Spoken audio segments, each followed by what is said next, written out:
les entretiens des patriotes. Bonjour à tous, heureux de vous retrouver. Fusillade à Rennes, faut-il envoyer l'armée? Bernard Arnault, après les gueux, les grands patrons en colère, et puis Macron, jaloux de Mélanie. Avant de répondre à ces trois questions et traiter de nombreux sujets d'actualité, connaissez la coutume sur cette chaîne, je commence toujours mon entretien par remercier ceux qui m'ont permis justement de le produire, car ils m'ont financé à l'aide des merci rémunérateurs.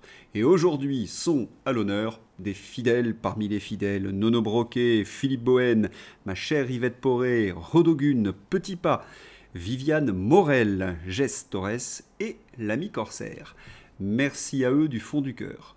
Et puis je tenais à vous remercier pour votre soutien indéfectible. Oui, il faut aider la réinformation en ces temps de censure. Comment faire? C'est simple, il suffit de lever le petit pouce, écrire de gentils messages et diffuser sur d'autres réseaux sociaux. Les patrons en colère suite, c'est au tour de Bernard Arnault. On l'écoute. Bon, elle n'est pas dirigée par un pouvoir politique, mais par un pouvoir bureaucratique qui passe son temps à éditer des réglementations qui s'imposent malheureusement à tous les États membres et qui d'ailleurs quelquefois, comme la France, en rajoute au passage pour compliquer encore la réglementation et qui pénalise beaucoup nos secteurs. Eh oui, tout le monde déteste l'Union européenne, ça devient massif. Après Bolloré, le patron de Safran et de Dassault, les patrons de l'industrie chimique, c'est donc au tour de Bernard Arnault de critiquer l'Union européenne et ses normes débiles. Bernard Arnault, mais c'est l'ancien mentor de Macron. Vous imaginez le désarroi chez les européistes. Ils se sentent trahis et furieux. Ils envoient leurs sbires sur les plateaux de télévision taper sur le patron de LVMH. Michel Sapin, ancien ministre de l'économie socialiste et européiste, si Bernard Arnault veut faire du Made in France en fabriquant aux États-Unis, il y a un moment donné où ça va lui retomber sur le nez. Plutôt que de pleurer sur les grandes entreprises qui vont s'installer aux États-Unis, faisons plutôt comme Trump, mettons des droits de douane afin que les entreprises viennent ou reviennent produire en France. C'est quand même plus productif, Michel Sapin. À part la petite nomenclatura de socialistes européistes, qui peut être satisfait de l'Union européenne? Les gueux, ils sont victimes des ZFE, une directive européenne. Les paysans, ils sont victimes du pacte vert et des traités de libre-échange. Les patrons, ils dénoncent l'augmentation du coût de l'énergie absolument démente et les normes absurdes. Oui, tout le monde se plaint des impôts, des taxes, des déficits, de la dette, des fins de mois difficiles. Seule la nomenclature APS, gavée de subventions, ne voit rien et ne veut rien savoir. Tenez, qui vient sur les plateaux de télévision attaquer Bernard Arnault? Marine Tondelier, pour défendre l'Union européenne. Marine Tondelier. Après cette plainte des méchants impôts dont il est victime, Bernard Arnault adopte la rhétorique complotiste de l'extrême droite.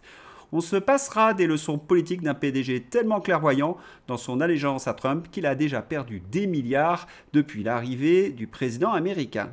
Le niveau chez les Verts, le gazon. Vous critiquez l'Union européenne, vous êtes un complotiste d'extrême droite. L'insulte et la diabolisation parce qu'ils ne peuvent pas répondre justement aux critiques de Bernard Arnault. Et ce qu'il y a d'ironique, c'est que ce grand patron, Bernard Arnault, avec les autres, ont imposé Macron et l'Union européenne à la France. Et aujourd'hui, ils s'aperçoivent que c'est une erreur tragique. Et ils essaient de revenir en arrière. C'est News. À chaque fois, dès que quelqu'un osait dire qu'il y avait une bureaucratie à Bruxelles et que ça n'était pas des politiques, on les considérait comme d'extrême droite. Donc c'est ça qui est intéressant malgré tout, c'est que Bernard Arnault est en train d'essayer de réveiller le grand patronat, notamment parce qu'Emmanuel Macron est très faible depuis les 9 derniers mois, et il leur dit à un moment... En fait, aujourd'hui, il faut être capable d'assumer les choses. Et c'est ça que je trouve le plus intéressant. Comme le dit Alexis Poulain, mais que nous a apporté l'Union européenne depuis 40 ans, à part la ruine de tous les secteurs stratégiques, ou presque?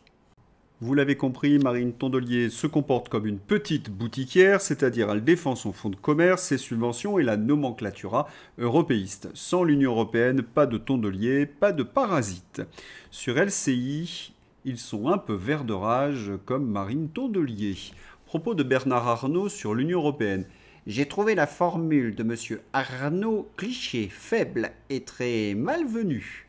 Le gars qui a échoué partout, coulé toutes les boîtes qu'il a dirigées, Thierry Breton, faisant la leçon au gars qui explique pourquoi l'Europe s'enfonce après avoir tout réussi, ou presque.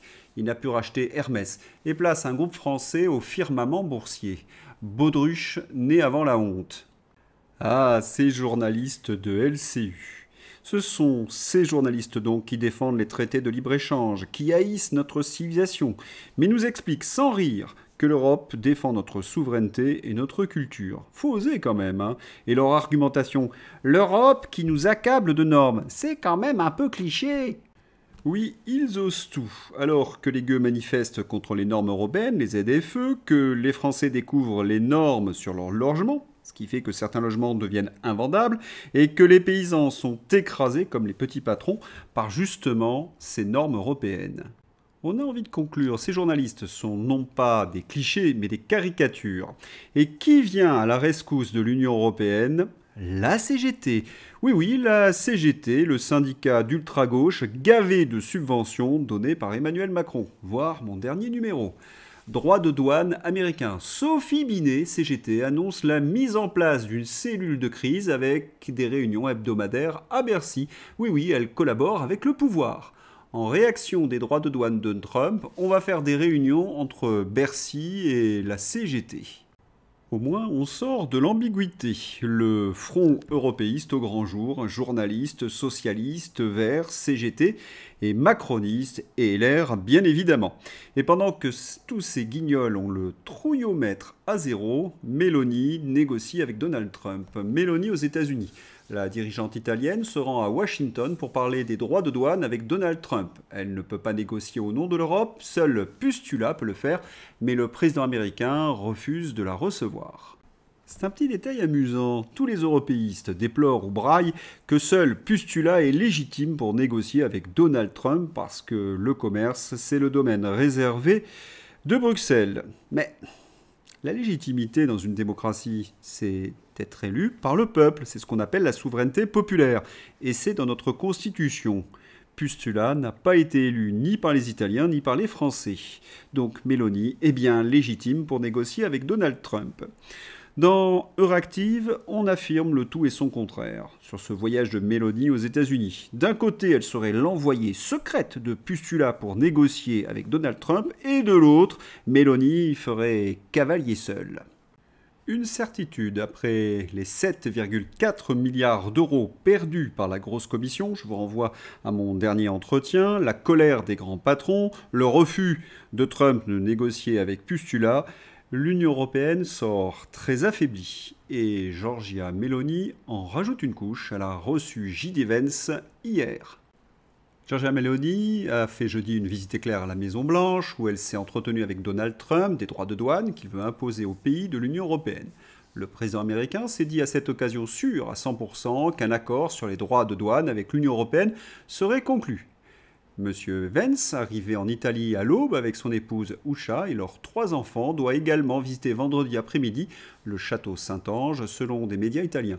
Situé sur la rive du Tibre, cet ancien tombeau de l'empereur Adrien, transformé en forteresse par les papes, jouit d'une vue à couper le souffle sur la ville éternelle.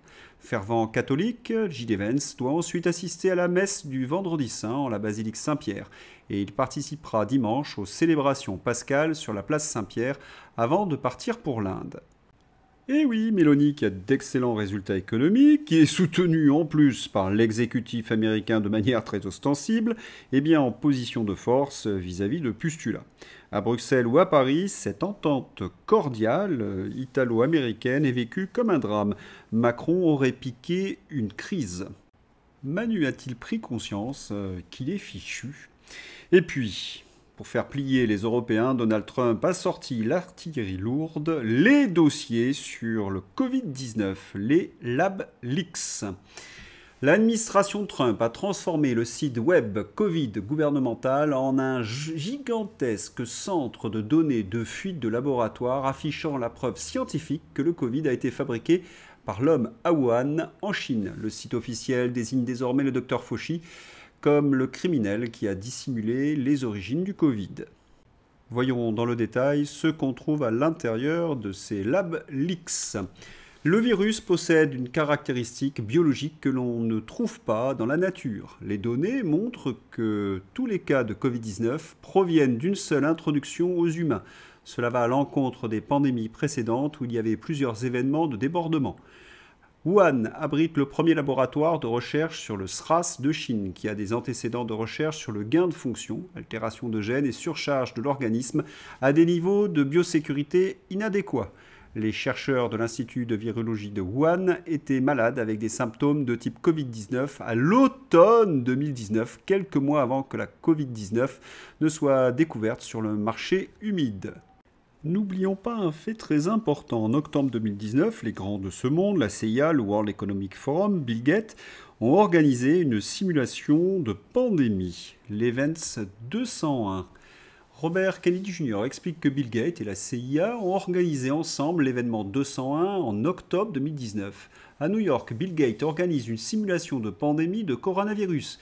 Sa co-animatrice est Avril Haine, la directrice adjointe de la CIA. Que fait la CIA lors d'un forum sur la santé publique ? Oh, la réponse est assez simple. Il fallait cacher au monde qu'un laboratoire qui travaillait sur des gains de fonction avait laissé échapper un virus modifié, et que la France, les USA et la Chine travaillaient de concert.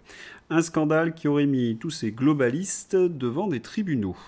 Alors, pour contrer toutes ces révélations qui nous viennent d'Amérique, l'Europe lâche un peu de l'Est. Pujadas. Allemagne, Angela Merkel et son ministre de l'Intérieur avaient dans leurs mains, dès le début du Covid en 2020, un rapport confidentiel qui concluait à une très forte probabilité d'un accident de laboratoire. Sans blague, mais le plus drôle, c'est quand Pujadas ajoute que Merkel n'a pas utilisé ce rapport, car il était en contradiction avec la thèse de l'OMS, vous savez, le pangolin qui avait dragué une chauve-souris dans un nightclub à Wuhan. LCI continue vraiment à nous prendre pour des idiots, parce que tout le monde savait que c'était un virus modifié, et Merkel n'a pas voulu aller à l'encontre de la CIA. LabLix toujours. Confinement. Les confinements prolongés ont causé des dommages incommensurables non seulement à l'économie américaine, mais aussi à la santé mentale et physique des Américains, avec un effet particulièrement négatif sur les jeunes citoyens. Plutôt que de donner la priorité à la protection des populations les plus vulnérables, les politiques du gouvernement fédéral et des États ont forcé des millions d'Américains à renoncer aux éléments cruciaux d'une vie saine et financièrement saine. Si vous voulez avoir plus d'informations, je vous invite à voir mes salons de conversation sur l'impact des confinements sur la santé. Et ça continue. Mauvaise information sur le Covid-19. Les responsables de la santé publique induisent souvent le peuple américain en erreur par des messages contradictoires, des réactions réflexives et un manque de transparence. De manière flagrante, le gouvernement fédéral a diabolisé les traitements alternatifs et les récits minoritaires tels que la théorie de la fuite de laboratoire, dans un effort honteux pour contraindre et contrôler les décisions sanitaires du peuple américain. Lorsque ces efforts ont échoué, l'administration Biden a eu recours à une censure pure et simple, en liaison avec les grandes entreprises de médias sociaux du monde pour censurer toutes les dissidences liées au Covid-19. Ah, la censure, je peux témoigner, j'ai eu certains entretiens qui ont sauté, on m'a accusé de complotisme, de fausses informations. Toutes ces fausses informations se sont révélées vraies. Alors pour justifier cette censure, vous vous en souvenez à l'époque, il y avait les fameux fact-checkers. Rudy et ses petits copains ont menti surtout sur les confinements, sur la fuite du laboratoire, sur le pass sanitaire, sur l'efficacité d'un produit expérimental, sur le Big Pharma. Et tous ceux qui disaient la vérité étaient qualifiés de complotistes d'extrême droite. On se rappelle que les fact-checkers étaient en outre subventionnés par l'USAID, autrement dit l'administration Biden, et que nos membres du comité scientifique prenaient leurs ordres de Fauci. Devoir de mémoire, échange par mail entre Jean-François Delfraissy et Anthony Fauci, datant du 25 mars 2020. J'ai une énorme pression politique pour libérer l'hydroxychloroquine et la délivrer à tout le monde, mais je résiste actuellement. Le professeur Delfraissy à Fauci. On apprend que Delfraissy prenait ses ordres auprès de Fauci. Pourquoi ?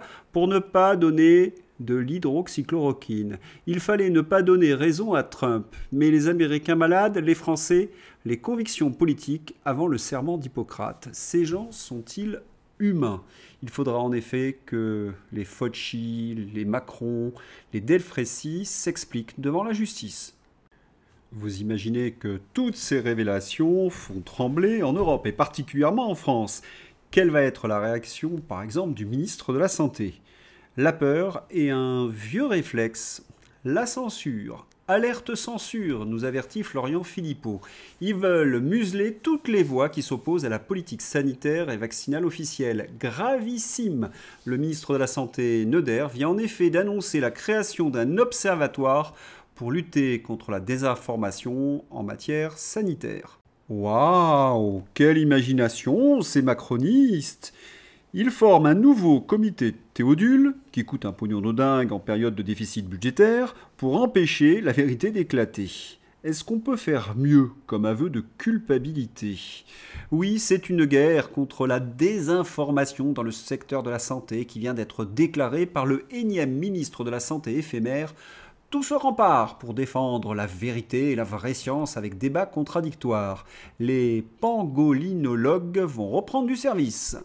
Vous mentir, vous manipuler, vous culpabiliser, vous mépriser, c'est leur métier.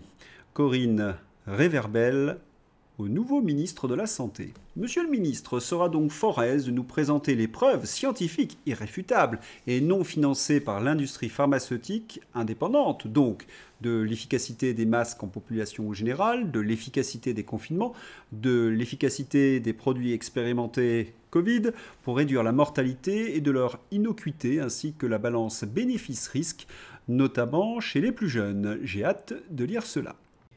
Et pour clore ce chapitre sur la pandémie, je voudrais mettre en parallèle des déclarations de nos dirigeants. Oui, le ministre de l'économie, Éric Lombard, et le patron du MEDEF ont accusé de concert sur les plateaux de télévision les non-vaccinés d'être responsables de tous les problèmes, de tous les maux de la santé publique. On a la réponse de ces sorties quelque peu anachroniques en 2025. C'est que nos macronistes ont peur des révélations américaines. Alors, pour les parer, une seule solution, pour eux, la censure et les vieilles ficelles de haine, les non-vaccinés comme bouc émissaire. Mais je peux vous l'affirmer, commettre de telles erreurs en 2025, c'est que vraiment ils ont peur, tous ces affreux. On va changer de sujet, fusillade à Rennes. 3 personnes ont été blessées par balle jeudi après-midi à Rennes sur la dalle Kennedy où s'opère le trafic de stupéfiants. Tout le monde est choqué et traumatisé de cet épisode, a déclaré la maire de Rennes jeudi. Ah oui, face à l'insécurité, on a toujours la même réponse de nos élus. Ils sont choqués, ils dénoncent, ils déplorent. Mais quelle est la solution envisageable? Naïma Mfadel.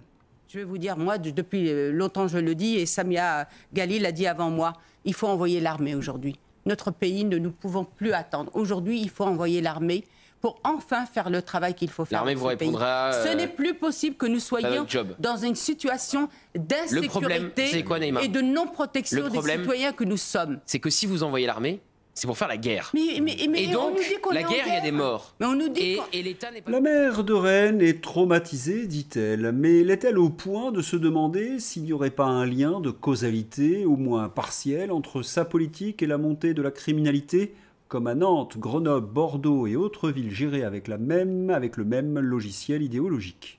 Bon, on l'a compris, il existe des solutions. D'abord, ne plus voter pour ces dingues de gauche européistes. Ensuite, l'armée, est-ce que c'est une vraie solution? Il faut être clair, on y viendra, car tous ceux qui ont vaincu le narcotrafic ont utilisé des moyens militaires. Regardez ce qu'a fait Boukele. Ne pas agir, vous le savez, c'est laisser empirer le mal, un peu comme à Lyon 2. Il fait du tort à l'université.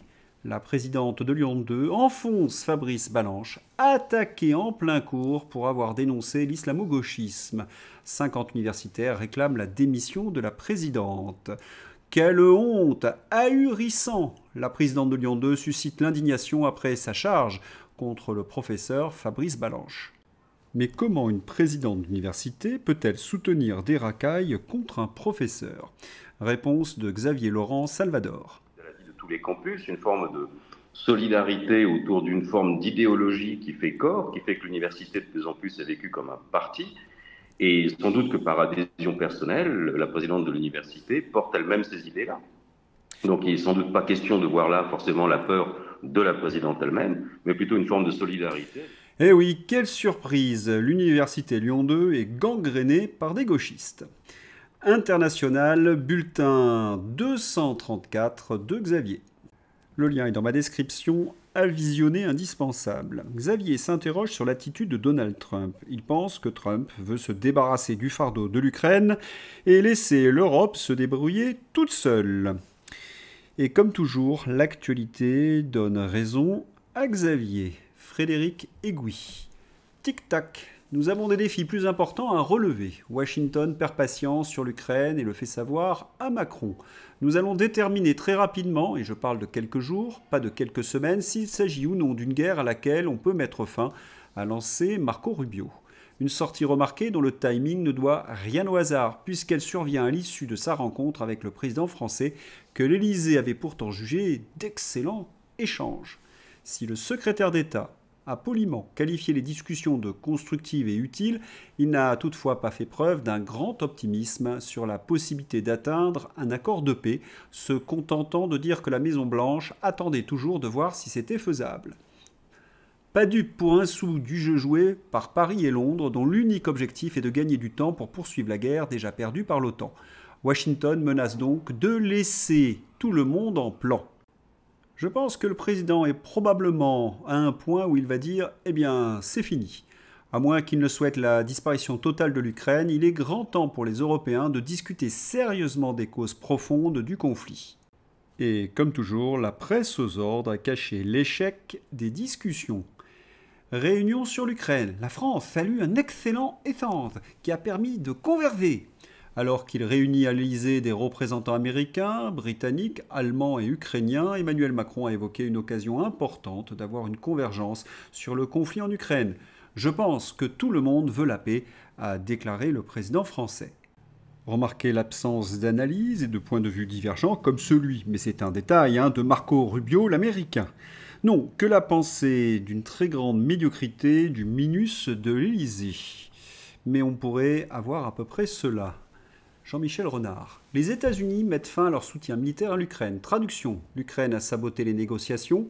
Les Européens n'ont qu'à financer la guerre s'ils le veulent. La Russie est libre de faire ce qu'elle veut. Après tout, cette guerre n'est pas ma guerre, c'est celle de Joe Biden. Alea jacta est. Maintenant, très difficile de connaître le jeu américain parce qu'il est souvent très contradictoire.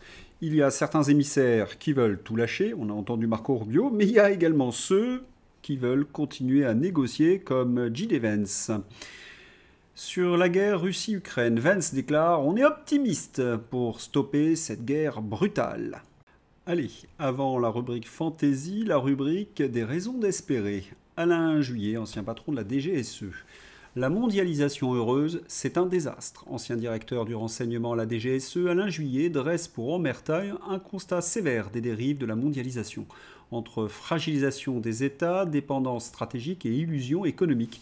Il alerte sur les conséquences à long terme.